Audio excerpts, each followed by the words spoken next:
dog who regularly checks out on you during walks, you'll want to investigate that. More on that in my next video. This is just one thing you could do with a dog who pulls off to the side. Now normally when I'm walking my dog, if she wants to sniff something, as long as the leash is loose when she goes to sniff, then I'll allow it. That's part of the fun of going for a walk.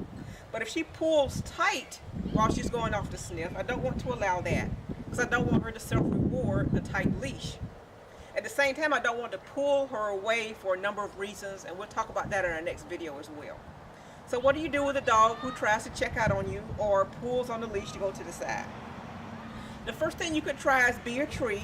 You just don't move, which doesn't allow the dog to move forward on a tight leash.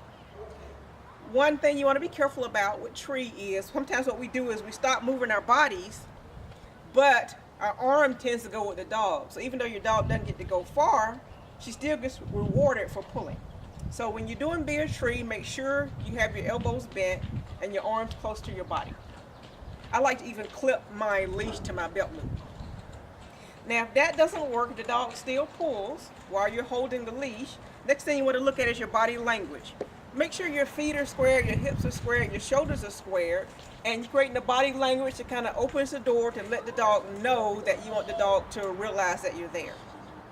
Now if that doesn't work, if the dog is still totally checked out, the next thing you could try is walking down the leash.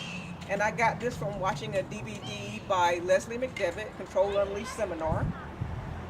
You don't want to pull the dog once again, but while not letting the dog go anywhere, you start walking down the leash. And normally what happens is eventually your dog is going to look up to see what's going on. When your dog does that, you can treat your dog for noticing you. You can give your dog a functional reward, allow her to go finish sniffing because she stopped and looked at you. Or once the dog is looking at you, now you have her attention, you can get her to move forward again. While the dog is watching you, you could start tapping your thigh lightly. You can make a whistle sound, or a clicking sound, or a kissing sound. You can make a wishing sound, whatever's going to get your dog attention but doesn't frighten your dog. And then you can try to get your dog to move forward. And then you can treat your dog for continuing to move forward.